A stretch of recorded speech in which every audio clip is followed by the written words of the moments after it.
Hey everyone, I promised this in my last vlog.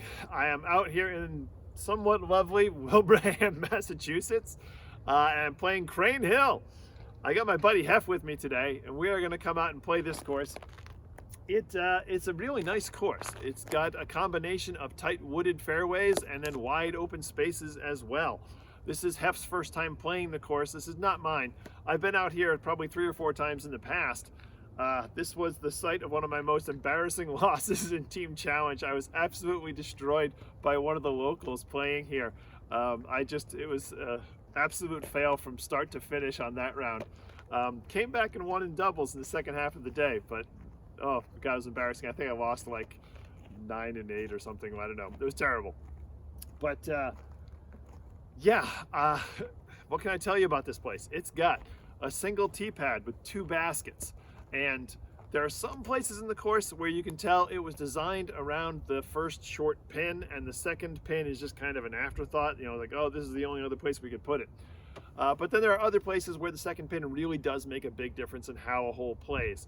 I like this course because it gives you a good variety of shots, and the long position pins really do, the places where they made it worthwhile are really nice holes. There's some long holes where you get to throw a good fairway drive. It's not just drive and then upshot on every hole. And but there are also some short, technical, interesting holes. One of my favorite holes on this course is probably hole 16, and we'll talk more about it when we get there. All right, I like this place. I think this is going to be a fun episode. Hope you enjoy it.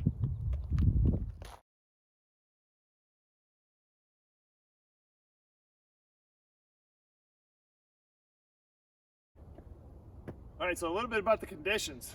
It's about 32 degrees out, not too bad. We are at a higher elevation than my normal playing courses. Borderland is kind of near sea level. And so there's a good deal more snow, and it looks like they've had quite a few, freeze and thaw and then freeze again cycles going on. Everything is hard and crusty. I just threw a couple of drives out here, and they are skipping like crazy, which could be a good thing. But the tee pads, which this one is in great shape, but not all of them are going to be this well taken care of. So looks like it might be one of those days where I'm just fighting for par. But here we go.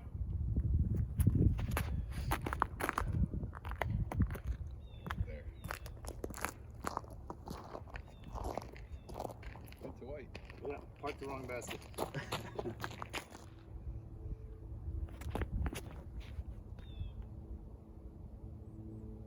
Good.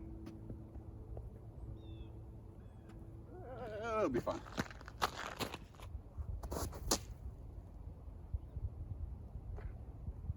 See ya. Ooh, yeah, that ground is fast. Oh, it's short. Yeah, sit. Nice putt.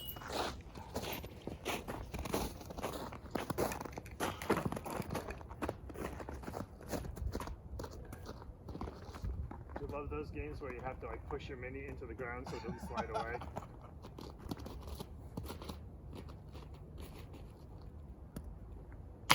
Oh, front cage. All right, that was terrible. But hole 2, pads actually pretty clear. I'm happy with what I'm seeing on the pads. We are, which is important because we're playing another. This is going to be a longer one. This is the sign says it's par 3, but I don't know about that. It's 450.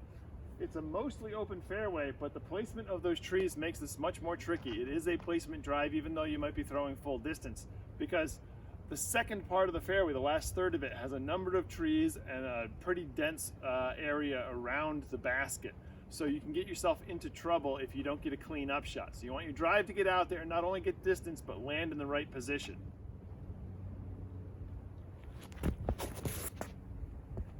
It's a good pull as long as it gets over that stuff. Or past it. Yes. There we go. Oh, good skip too. That is exactly what you want to see on this one. Nice throw.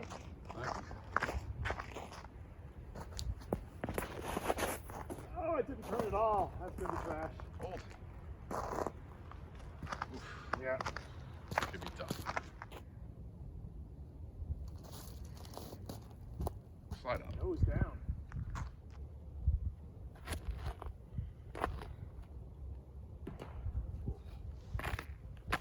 unload by that tree. Yeah, so as we can see, this alleyway that leads up to the basket, it's just got enough trees in it to make things interesting. You have to really, finesse your throw into the spot.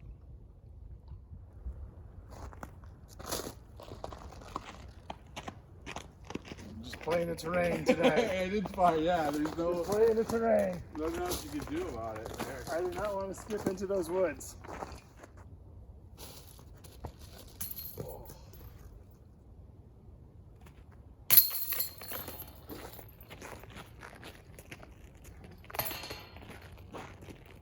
Hole 3, another short one.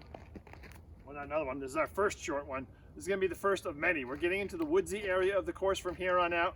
We're going to see some interesting elevation and some tight lanes. This one is just a tunnel shot going straight out there. The short placement pin is on the right. The long placement pin is on the left, about 290 feet. Nope. That's not good. We can edit that out. Blooper reel. This is such a short pad. It really is. The pad itself is clear, but the space behind it is not.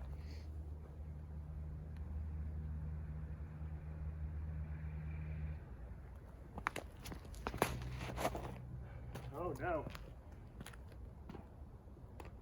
I'd trade. Wow. That's trash.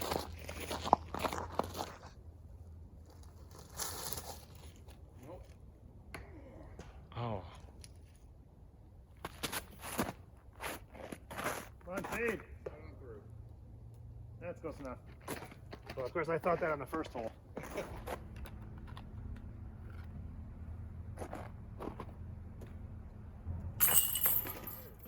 Okay, this hole is trickier than it might at first seem. We are going uphill. It doesn't look that steep here. In the first half of the hole, it's probably not that bad. But we have to get behind those pines that are out there in the middle, about 200 feet up the fairway, and then turn right and then head up another even steeper slope. What makes this interesting is that this time of year, you can't get anything to stick to that slope. So you might throw an upshot and have it slide all the way back down to where you're standing. Can be a very tricky hole in the wintertime.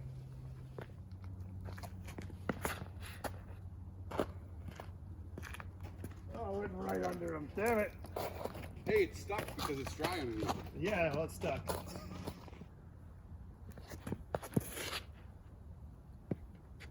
Coming to join me? It's the song of my people. You're in a better spot.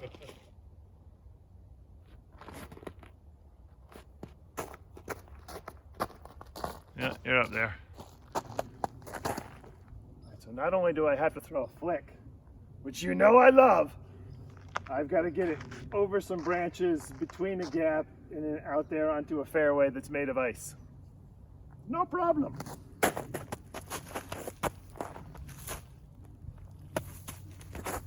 Do it with a tree up my wazoo.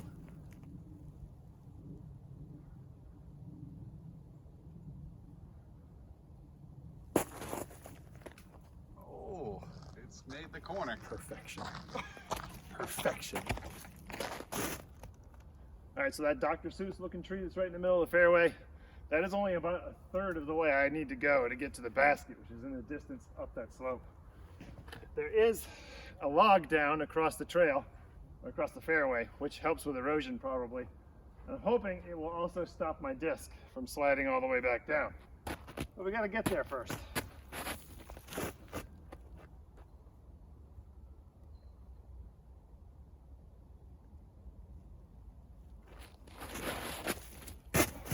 Oh, not even close. Oh, Park, what do you mean? Am I sliding? Yes, I am. Here I come. No, it stopped.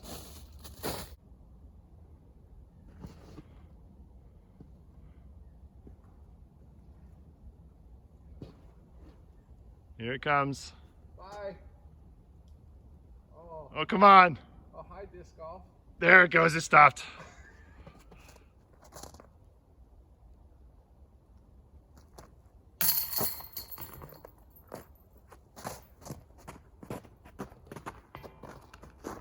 That might have been a football. Slightly. I'm gonna have to watch the footage to see if it has a football. Probably football. All right, so long pin location here, 310 feet out there. It's out. You can kind of see there's a gentle uphill slope here, a rock in the middle of things where a tree came down. But you'll see it's a couple of big trees out in the middle in the distance, about 300 feet out there. You want to go to the left of those and downhill. It's a couple of trees, little things you can easily play around the green area, but otherwise this is a mostly open hole. Oh, I turned it too much again. Same thing I did on the hole 3.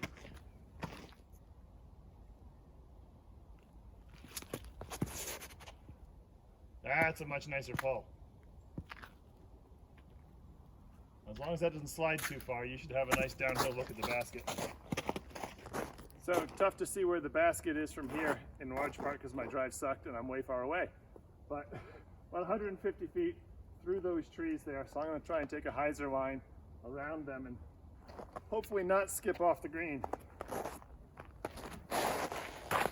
Oh, I too tight to the trees. Yeah, I'm still a good 50 feet away. I put that nose up and it didn't go far enough forward.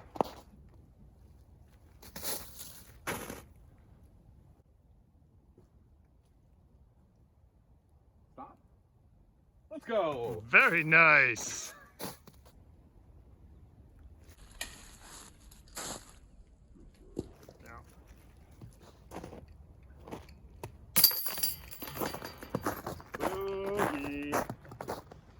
Okay, this is a tricky one. We are going 300 feet out there. We gotta throw a field goal between these trees that are lining the sides of the fairway. And then about 200 out there, you'll see a copse of trees in the middle of the fairway. We have to bend to the right of that to get all the way to where the pin is located. Ooh, that's looking sweet. Yeah, I hit something.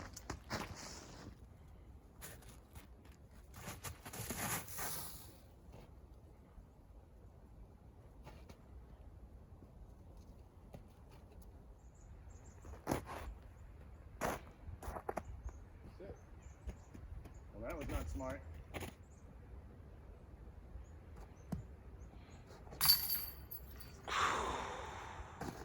I need to drive more crappy. I need to stop trying to drive well and start driving crappy and making the upshots. Yeah. So what you do is you hit first available, then you make an amazing upshot that's blind. Yeah. And then you just cash 40-foot putts. Okay, I'll get to work on that.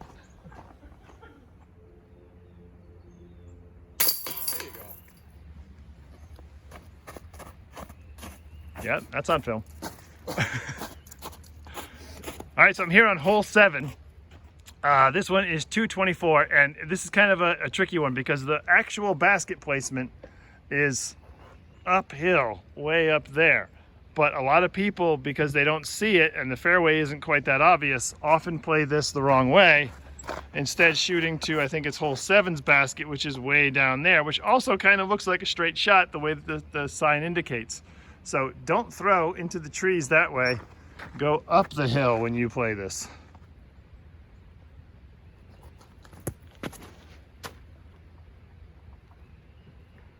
Yep, that'll play. You'd be surprised how many people hit this rock. Oh, I'm sure. It happens much more often than it should. That's why I threw the thumber instead of trying to throw uphill drive. It's another short run up.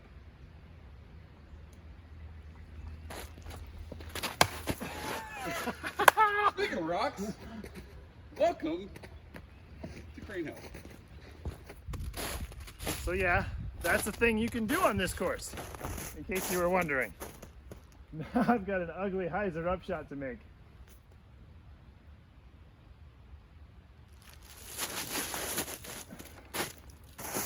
Get in.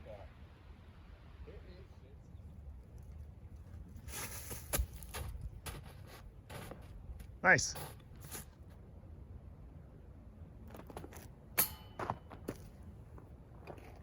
Oh. Definitely one of those days. Oh, that's good.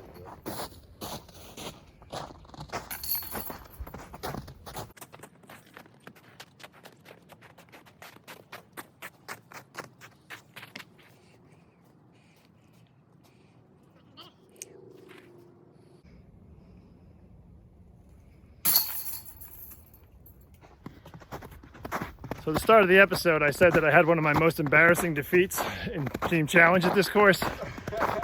This is exactly how I did it. I could not hit a 10-foot putt to save my life that day. All right, hole 8, this is a quirky one. Tight fairway, going straight down a hill. You gotta bend it to the left and then flex out back to, bend it to the right and then flex back out to the left to get to the pin. Beyond the pin, there is a stream that is OB, so you don't want to overdrive this hole. Something you can throw a putter on even if you're a relatively new player.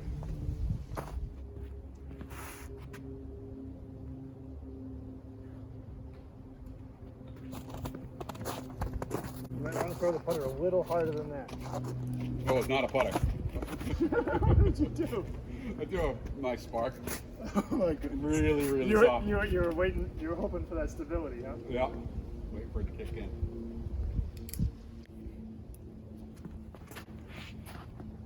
Oh, but that's how you do the hole. Oh, it never came out. I debated that shot. Never faded out, but I think I'm okay.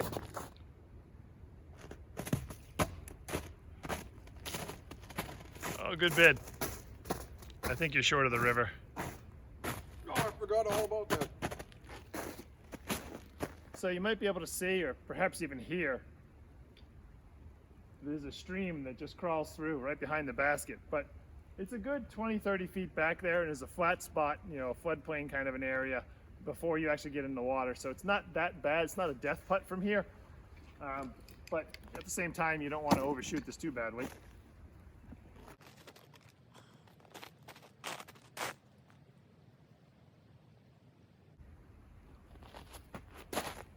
Like I just did.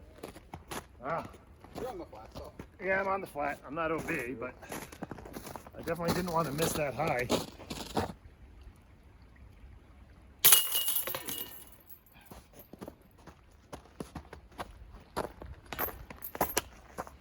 Hole 9 to the long basket, 350 with a 36-foot drop in elevation. You're going straight out there and then banking to the left. A nice, easy drive for someone with, you know, a stable mid-range or something like that. So I'm just going to finish to the left at the end of the throw. Tricky part is if you get a little bit off the fairway, you can ricochet off of a bunch of trees, and there is this stream running all the way down the right-hand side and then behind the basket, which is OB. If you overrun the basket or skip off of the hard-packed snow like it is today, you can end up easily in that stream. Not the line at all. Yep. That side of the fairway, danger, danger. Oh, What did I just say? Center fairway. Ah! Trash golf continues. Go straight through the trees. Hit a tree. Get there. Oh, that's a good tree to hit. Any of them to stop it from going in the screen. Oh, here we go.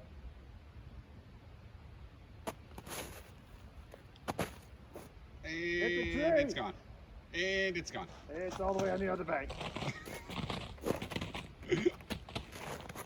That is how you find the OB. Bye. Technically, he is dry. So his disc is supported by sticks and leaves and other detritus that is supported by the ground. So technically he would be in if the water is considered OB. The only thing I'm not sure about is whether or not this slope is considered OB. I think it is. I think it's only the water. So I think there's no penalty stroke there. Me, on the other hand, I am all the way across the stream. I am definitely OB.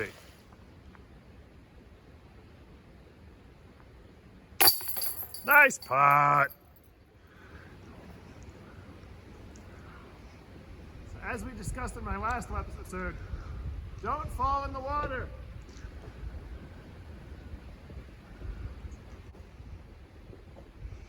As he almost falls in the water.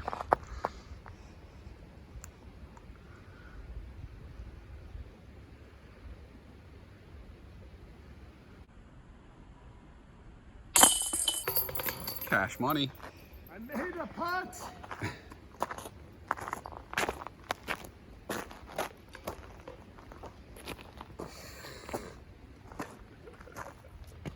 Hole 10, 450 something feet, 24-foot elevation drop. The elevation isn't as much of a factor in this hole because it's spread out over a much longer distance. We are going out toward the trees in the distance. We got to turn right and then come back to the middle to finish the hole. Is it me or you? It's me. It is you. I did not go OB. Yeah, but you Allegedly. also didn't make your first putt. I got a 4. Then you're up. All right. Sweet. I did not make the first putt. I got a 4 with the OB. You did. You did get a 4 with the OB.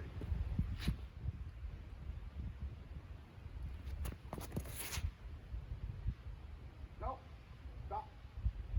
Be in the fairway. All right. Kind of. Yeah, you're gonna have to go over those trees. Yeah, but I figured. there's worse places to be. Like, I did not turn that over enough.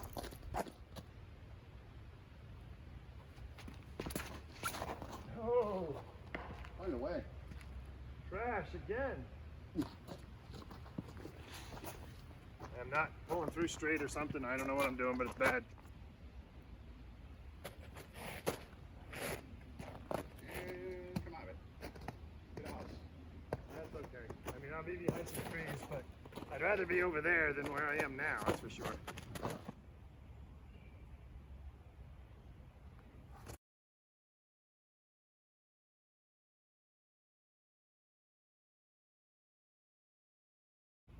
Lovely. Somewhere over there. Great throw. OB. Probably. Yeah, so this rock wall over on the right-hand side is OB, if I recall correctly. I think I see a string running along it, so that is something to be careful of on your up shots for this one. And there I am, going OB. Oh, bye, Jim. So I went OB, well short of the green here. Turned that sucker over badly. And Hef went OB right behind the basket. So he's actually got a putt from where he is.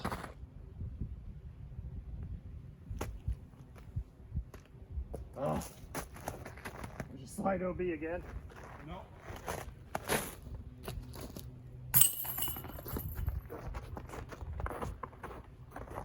I'll take that off throwing through trees. I think that's actually par. 4? I think it's a par 4. Wow.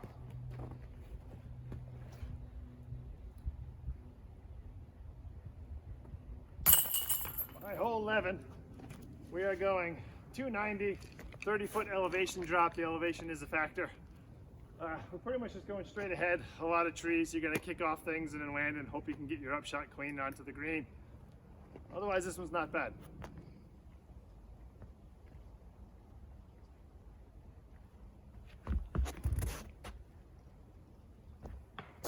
Sick. Oh, Should've thrown a I was little bit more almost stable. going to the A position.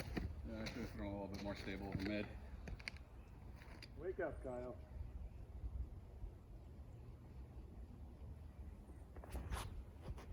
Yeah, that's a pretty decent ball. Oh, yeah. actually. Come out of it, Face baby. at some point today. Ace? Oh! Absolutely parked. Still sliding. No, stop. I think it's settled right under the basket, but it was sliding for a minute there. Get in. Very nice.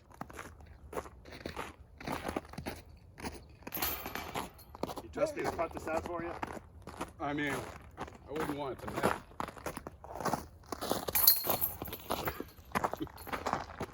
Nice too.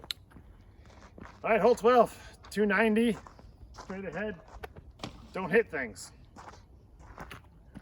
Finally got a nice clean pad, and it's on the hole where I don't need the run up.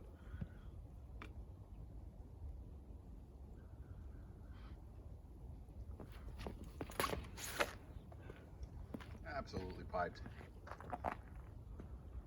Nice short, but good enough. Not there.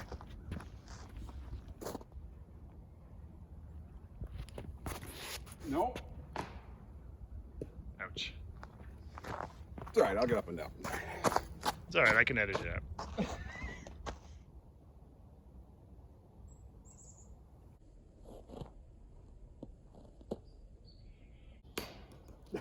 Pin shot.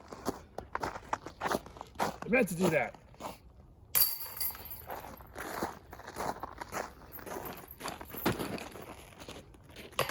Hole 13. Before I get into this hole, I want to talk to you about a couple of other things on the course. First of all, for the most part, the walks between holes are pretty reasonable. The distances aren't that bad, but there are a few places where it gets really screwy. Here at hole 13 is one of them. Back at hole 12 is another. You actually have to cross in front of the tee pad on hole 4 when you're coming up to 12. Coming over here to 13, we've got a pathway behind the tee pad that walks out and goes all the way across. So there's a few places where the course kind of figure eights across itself in a few spots, and there are long walks there. Part of that is because the fact that it was designed originally for the short pin locations and not the long pin locations. So most of the time, the backtracking that you have to do is from one of the long pins. All right, hole 13 is a nice one. Going straight out there, you've got to avoid what is unfortunately a broken tree in the middle. Eventually that's going to die and go away. That'll be a shame because it's an important tree for this layout. We're driving out into a field. You might be able to see a basket in the distance and the trees beyond that field. That is the short position. The long position is on the left, going into the woods, deep in there. It's a very cluttered fairway. Not unfairly so, but it is tight. The trick to this one is there is a mando on a tree out there in the field, and it's marked with a little red or orange flag or little decal on the tree there. You have to stay to the right of that as you are going through the woods. So you don't want to pump a drive out here and then fade all the way to the left, or in conditions like there are today, skip all the way to the left, because then you're going to have to come back around that mando. And that's hole 13.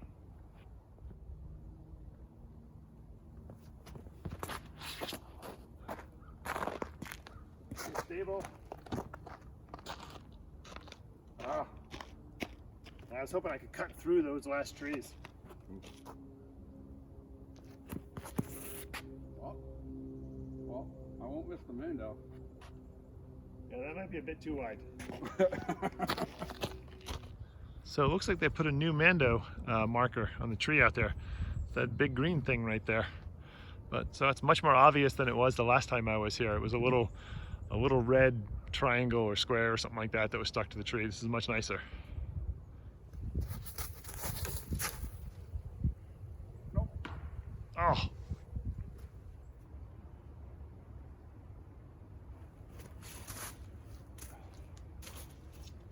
hit the line just too high. But you got down there. Yeah, I'm down there. I can get there for a 4.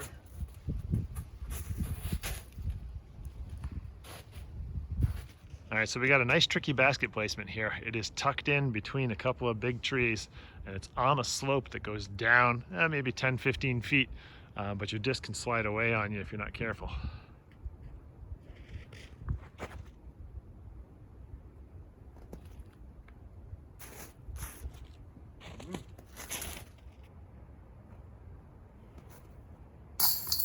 Nice putt.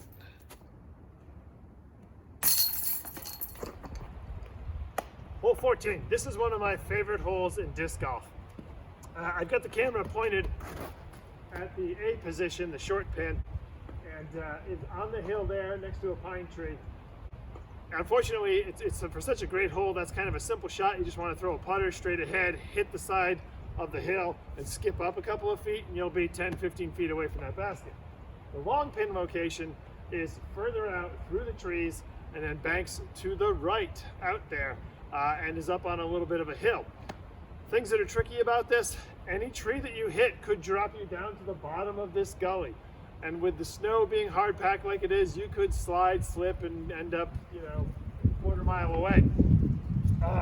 Anything on that side of the fairway, danger, danger. There's a lot of thick pine trees over there. They will grab discs, they will drop you, and then you will have no shot at getting toward the green. So it can be very tricky to save a par if you get off course on this hole.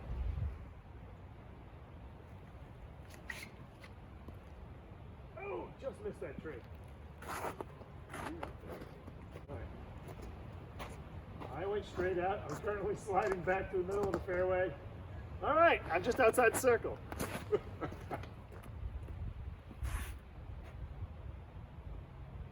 Oh, that's not terrible. You have a good up from there. I'm just going to turn on the camera as we walk here.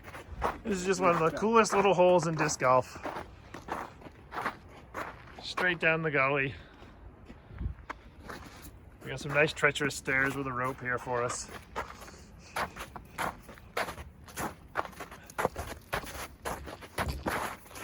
I say this every time I play the course. It feels like we're walking to Mordor or something. This is the Mordor hole. Heading through the Alps.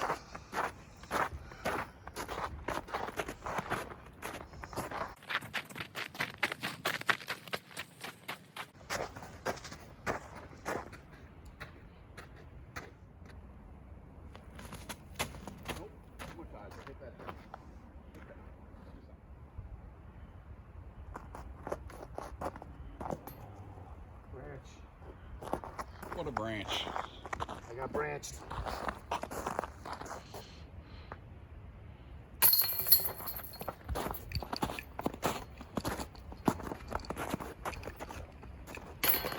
Cheesy threes. We gotta backtrack a little bit to get to the next one. Okay, another nice hole.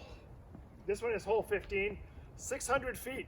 We're going straight out there. There is a Mando on the tree right ahead of us. You have to stay to the right of that. We're going to take a right-hand turn and then head another 300 feet up the fairway. This drive is very much a placement drive. You can't get 400 feet easily unless you have a very good right-hand flick, because it's kind of a sharp turn and there are trees in the way out there. But if you do get a good landing spot, you can drive the 300 feet straight up the fairway. Basket's on a hill, you just punch into that hill and then make a putt.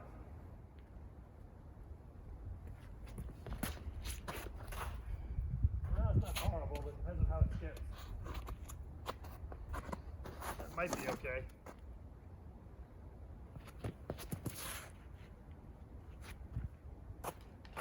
Oh. Gotta run up on those branches. Yeah, you're gonna have to, there's a tight gap you're gonna have to get, not tight, but there's a gap you're gonna have to get through to get to the next section of the fairway. So bright sunshine is making this very dark, but it gives you a good look at the second half of the fairway. We're going all the way up there to that last cluster of trees, and just beyond them, about 50 or 60 feet.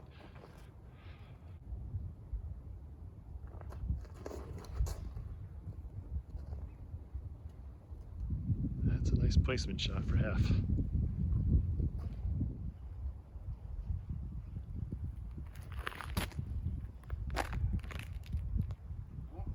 Like it. Ah, there's the trees. Wow. All right. There you go. Easy pot. Something to work with. Easy 50-foot off filler. This is going to be tricky just because I'm under these branches and I need to climb that hill. So I don't see a good line to get there except maybe a hyzer line. But even if I get that hyzer line between the trees, I could hit the side of that slope and skip off into oblivion. Nope. Oh no! So this is a perfect example of out of the frying pan and into the fire. Is that this shot is even more blocked than the last one.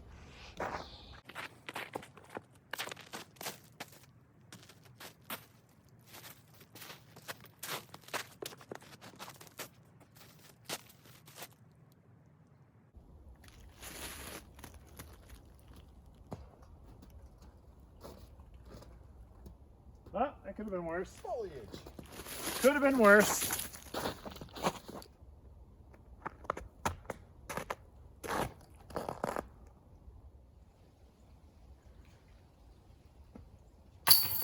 There you go.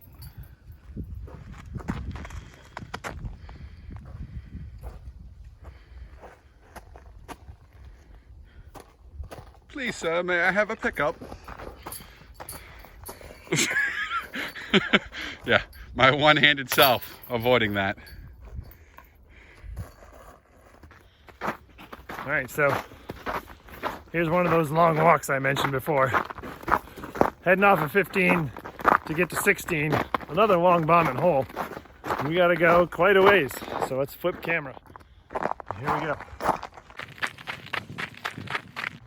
Backtracking past 13.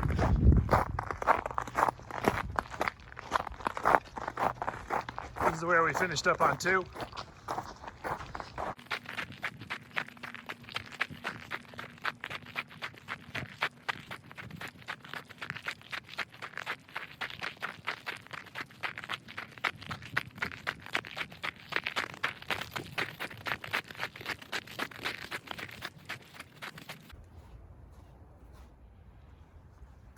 Okay, hole 16 is a long bomber, 680 feet.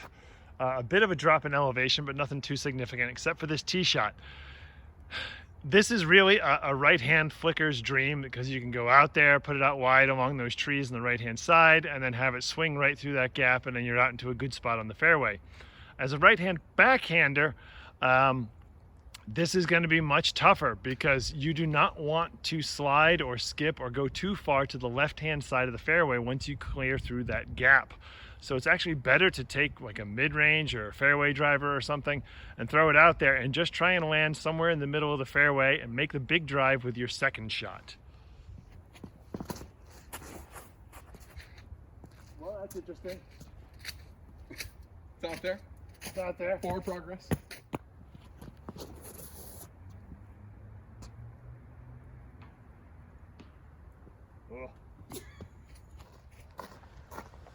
So neither of those drives were very good, but we did put ourselves in places where we can at least make up some ground on our next throw.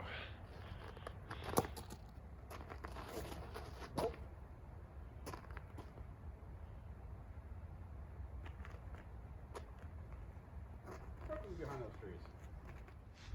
So in the spring or summer, this would not be a bad drive because I'm in position where I can pump a turnover driver out there and get way up the fairway. At this time of year, with the ground being the way it is, it's going to be a little bit different.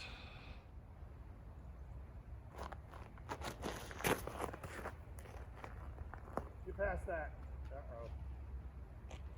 Ah. Oh no! Oh, that's not going to be good. Well, could have been worse.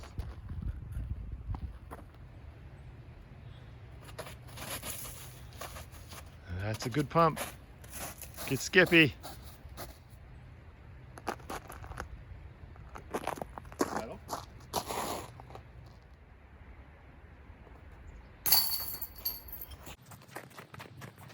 Right up, plate it's a buck.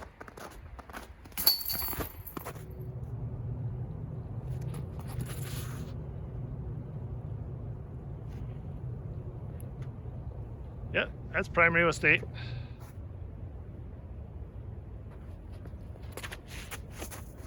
Oh. Oh yeah. Oh yeah. Too low, but not terrible. Really good. I wish I had gone a little higher.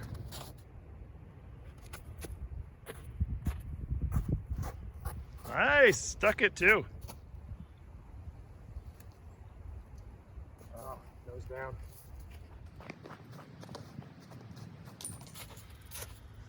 Okay, here we are at the end, hole 18. This one is pretty bland. Straightforward shot out there, and the basket is behind the trees that are in the distance, about 400 feet. Unfortunately, this is one of those holes where the short pin and the long pin are not significantly different. I suppose there's a lot of people that might be able to reach the short pin location and not be able to reach the long one, but it's very much the same shot either way.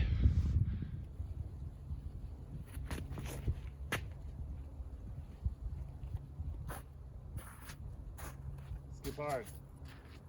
Not softy soft slosh. Not terrible.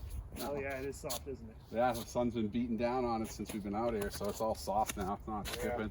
Yeah, I think you are correct.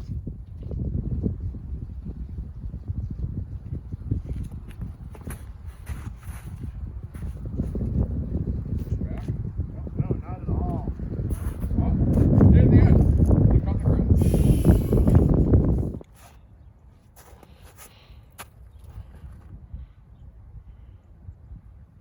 That's good enough.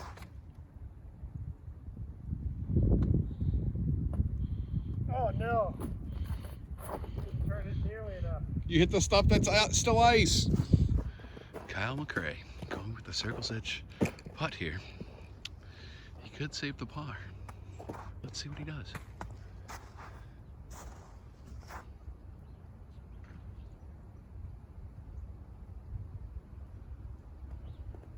Nope. Oh my word.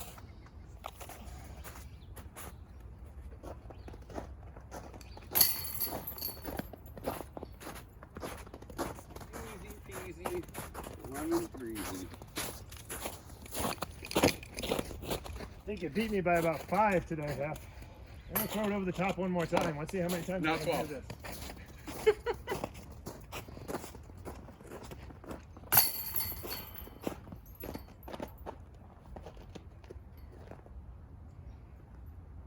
There it is. There it is, blasted. That is AM3 on CAM1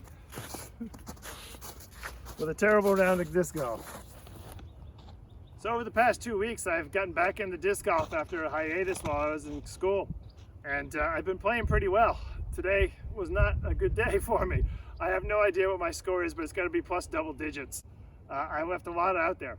My strategy coming into this course was to play for par, and I failed miserably. There's not a lot of birdie opportunities you can get on this course playing the long layout. There's a lot of fair par 3s and a couple of longish par 4s that can be tricky. I like this course a lot because the ways that it are tricky challenge you to make good throws. You have to make good tee shots, you have to make good approach shots, but nothing is ridiculously unfair. To add to that, you have fantastic holes like 15 and 16 and hole 14, that nice short one that's over the gully. Some really pretty stuff out here. The only problem I have with this course, and the reason why it's going to get a relatively low number on the birdie scale, is there's not a lot of amenities. There's no bathrooms, there's no public facilities to speak of. There's a couple of things posted on their bulletin board, but it looks like it hasn't been updated or really used in years. The pads are in decent shape, and some of them are nice long pads. Right now they're clear and clean, so I know that the community out here has been taking care of their course, and I like to see that. But the fairways themselves at this time of year are just going to be difficult. That's what you get when you have a hilly course and just enough snow to make things interesting. I'm going to bring Hef out here to give his opinion on the matter. Hef was playing the course blind, and he crushed me today, or rather I failed in front of him. What do you think? Crane Hill, what's your thoughts? It's actually a great course. There's a lot of wooded shots. There's a lot of bomber shots. It gives you a good mix of both. I'm not someone that throws very far, but I did thoroughly enjoy the course. It's definitely one that's parable in better weather conditions. Had I not been playing it blind, I might have played a little bit more aggressive with more aggressive shots to take my pars. But all in all, I really enjoyed the course, and it was a great time. All right, thanks for coming out, sir. Appreciate it. That's all for today, folks. Stay healthy, my friends.